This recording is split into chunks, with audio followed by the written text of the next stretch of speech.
اعوذ باللہ من الشیطان الرجیم بسم اللہ الرحمن الرحیم اللہم صلی علی سیدنا و مولانا محمد وعلی آلہ و اصحابہ وبارک وسلم علیہ۔ آج کا ہمارا ٹاپک ہے کہ حضور سرور کائنات صلی اللہ علیہ وآلہ وسلم کی دیہاتیوں، ان پڑھوں اور منگتوں پر رحمت اور شفقت۔ حدیث پاک ہے کہ حضرت انس بن مالک رضی اللہ تعالی عنہ سے روایت ہے کہ حضور نبی اکرم صلی اللہ علیہ وآلہ وسلم کے ساتھ چل رہے تھے۔ آپ موٹے کنارے والی ایک نجرانی چادر اوڑھے ہوئے تھے۔ ایک عربی راستے میں ملا تو اس نے بڑے زور سے آپ صلی اللہ علیہ وآلہ وسلم کی چادر کو پکڑ کر کھینچا، یہاں تک کہ میں نے زور سے کھینچنے کے باعث چادر کے کنارے کی رگڑ کا نشان آپ کی گردن مبارک پر دیکھا۔ پھر وہ کہنے لگا، آپ کے پاس جو اللہ کریم نے مال دیا ہے مجھے اس میں سے عطا کریں۔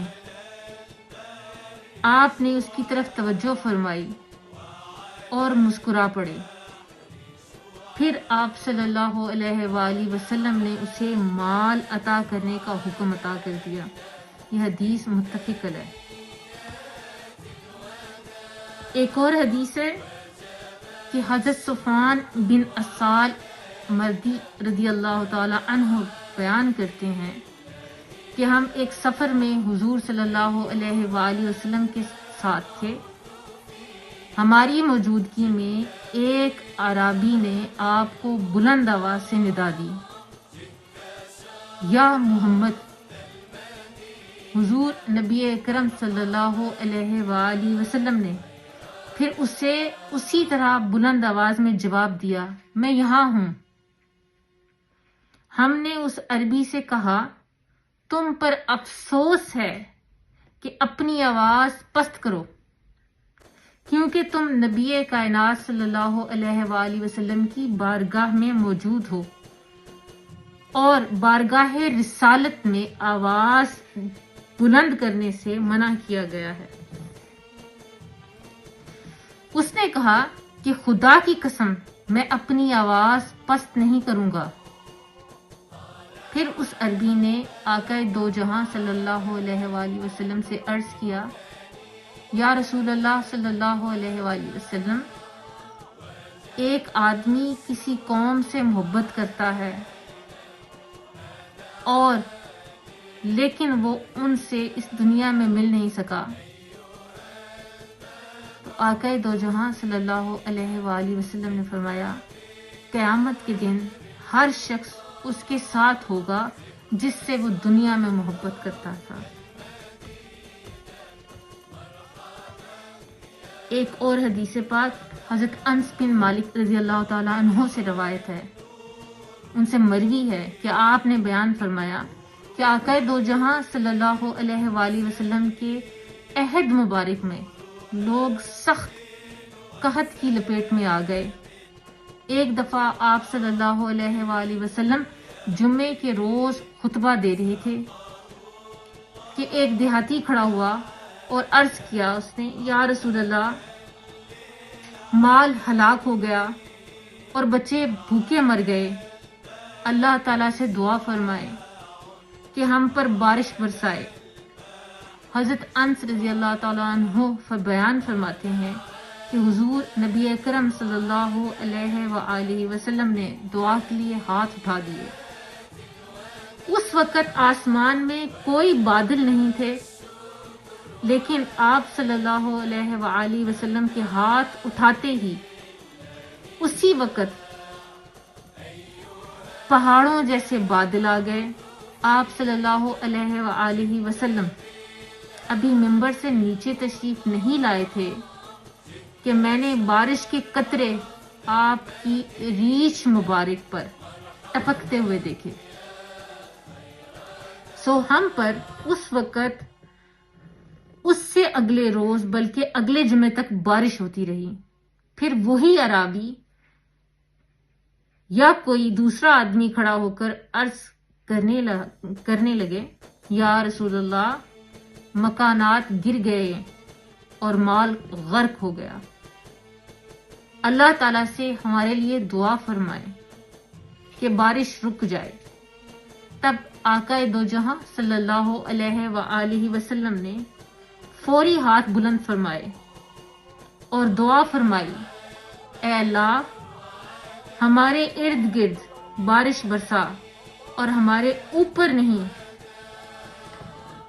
پس آپ صلی اللہ علیہ وآلہ وسلم اپنے دست مبارک سے آسمان کی جس طرف بھی اشارہ کرتے اسی سے بادل چھٹ جاتے، یہاں تک کہ مدینہ منورہ تھالی کی طرح ہو گیا کہ اس کے گرد و نواح میں بادل تھے اور مدینہ کے اوپر آسمان صاف تھا،